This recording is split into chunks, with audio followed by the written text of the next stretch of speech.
শুরুতে একটা উদ্বেগের খবর আপনাদের দেব। কেরলে মস্তিষ্ক খেকো অ্যামিবার দাপট। এই মস্তিষ্ক খেকো অ্যামিবার আক্রান্তের সংখ্যা বেড়ে হয়েছে 69। এই 69 জনের মধ্যে 19 জনের মৃত্যু হয়েছে বলে জানা যাচ্ছে। সবথেকে বেশি দাপট দক্ষিণের এই রাজ্যে মালাপ্পুরম, কোজিকোড এই সমস্ত জায়গায় দেখা যাচ্ছে। অর্থাৎ দক্ষিণের রাজ্যে মস্তিষ্ক খেকো অ্যামিবার দাপট দেখাচ্ছে। ইতিমধ্যেই 19 জনের মৃত্যুর খবর পাওয়া যাচ্ছে। কোজিকোড, মালাপ্পুরমে আক্রান্তের সংখ্যা সব থেকে বেশি। আমি আরও বিস্তারিত এই নিয়ে জানবো, সরাসরি কথা বলবো। ঝিলম করঞ্জাই আমাদের প্রতিনিধি রয়েছেন। ঝিলম, শুনলেই ভয় হয় একটা অ্যামিবা যেটা মস্তিষ্ককে অকেজো করতে করতে মস্তিষ্ককে খেয়ে ফেলছে।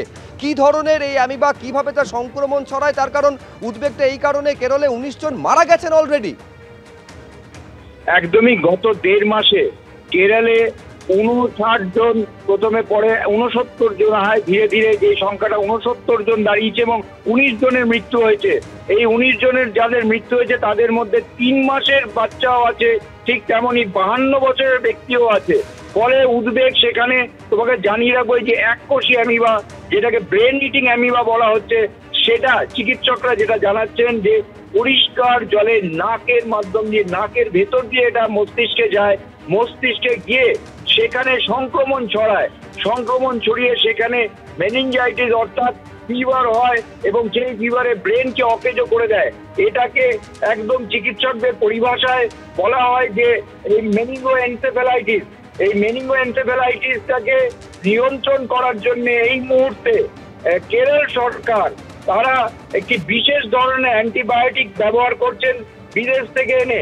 সেই অ্যান্টিবায়োটিক ব্যবহার করে তারা যেটা দাবি করছেন যে ডেথ রেট, যেটা সারা বিশ্বে এর ডেথ রেট হচ্ছে 95%, সেটা কমিয়ে এনে ডেথ রেট 25% করেছেন। এবং একই সঙ্গে কেরল সরকারের তরফ থেকে দাবি করা হচ্ছে সমস্ত জায়গায় পরিষ্কার জল যেগুলো আছে সেগুলো ক্লোরিনেশন করা হচ্ছে।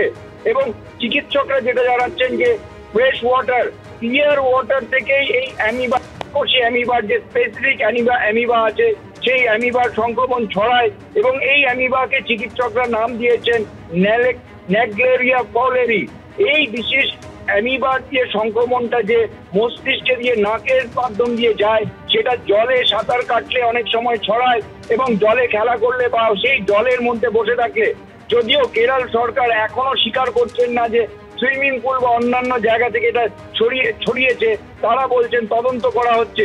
এবং এই মুহূর্তে কেরল সরকারের তরফ থেকে দাবি করা হচ্ছে যে পরিস্থিতি সামাল দেওয়ার জন্য তারা বিশেষ এসওপি করেছেন, চিকিৎসা চালাচ্ছেন, বিদেশ থেকে বিশেষ ওষুধ এনে এবং সমস্ত জায়গায় জল যা আছে, জমা জল, পরিষ্কার জল, সেগুলো ক্লোরিনেশন করা হচ্ছে। তবে আক্রান্তের সংখ্যা ক্রমশ বাড়ছে কেরলে।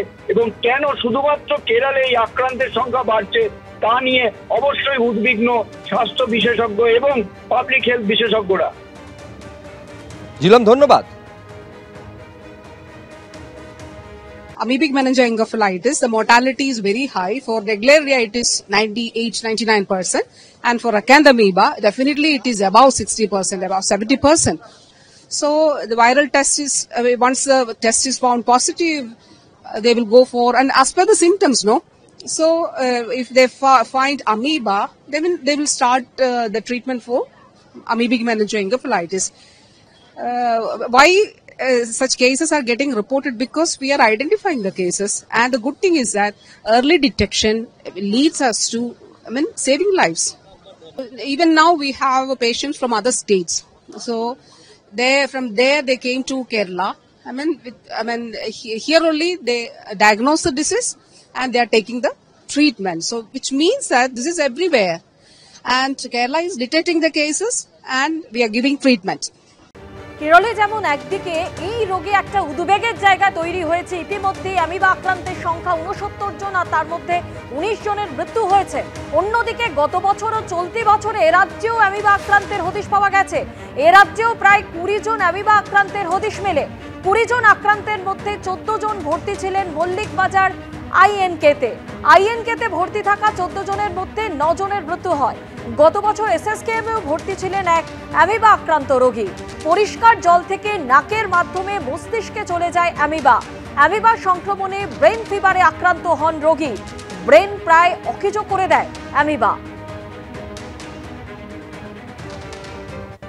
অবাক লাগে যে কিছু কিছু পেশেন্ট আমাদের যেরকম গত বছর ইনস্টিটিউট অফ নিউরো সায়েন্সে আমরা প্রায় 10 জন পেশেন্ট আমরা আইডেন্টিফাই করলাম। তার মধ্যে হয়তো 5 জন টিপিক্যাল মেনিনজাইটিস মেনিঙ্গোএনসেফালাইটিস পিকচার নিয়ে এলো, মানে জ্বর হলো, একটা জ্বর সারছে না, টিবি বলে ট্রিটমেন্ট হচ্ছে কিন্তু সারছে না, ব্যাকটেরিয়াল ইনফেকশন বলে ট্রিটমেন্ট হচ্ছে সারছে না, সে করতে করতে আলটিমেটলি আমরা অ্যাক্যান্থামিবা ধরতে পারলাম এবং তার ট্রিটমেন্ট করে তার এফেক্টও পেলাম। কিন্তু প্রায় 5 জন পেশেন্ট আমাদের এল্ডারলি পেশেন্ট, মানে 70 থেকে 80 মধ্যে বয়স, যাদের পার্কিনসন ডিজিজ আছে, তারা হয়তো কারো ডিমেনশিয়া আছে। তারা কিভাবে প্রেজেন্ট করলো? তারা প্রেজেন্ট করলো এই জ্বর বা টিপিক্যাল সিমটম কিছুই ছিল না। তারা প্রেজেন্ট করলো যে হ্যাঁ, একটা ডিমেনশিয়া পেশেন্ট যেরকম চলছে কিন্তু হঠাৎ করে একটা অদ্ভুতভাবে খারাপ হয়ে যাচ্ছে, আরও বেশি যেন ভুলে যাচ্ছেন বা উঠতে পারছেন না, বেড রিডেন হয়ে যাচ্ছেন। যারা করেছে তারা একটু ওই জল দিয়ে যে নাকে ইনসাফলেশন করে তারা করেছে বলে ডেফিনিটিভ হিস্ট্রি দিয়েছিল, কিন্তু সেই জলটা আবার মানে এমনি কলের জল, তো সুতরাং ওই জলটার থেকেও তার মানে ইনফেকশন হয়েছে।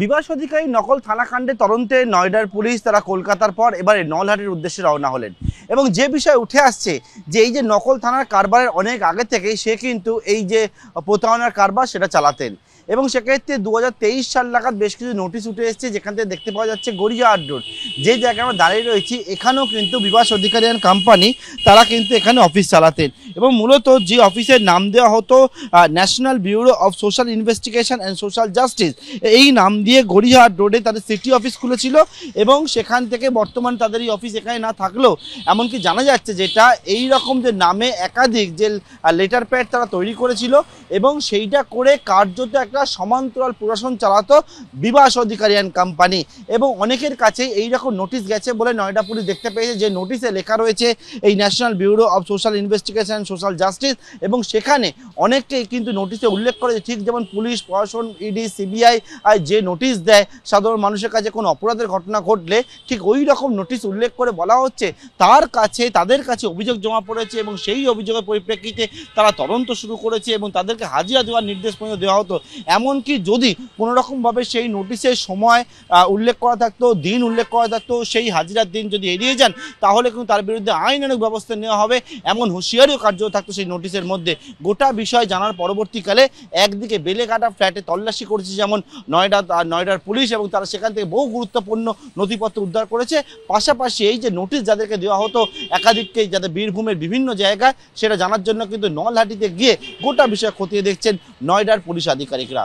ক্যামেরা দীপ্তি চক্রবর্তীর সঙ্গে পার্থপ্রতিম ঘোষ, এবিপি আনন্দ।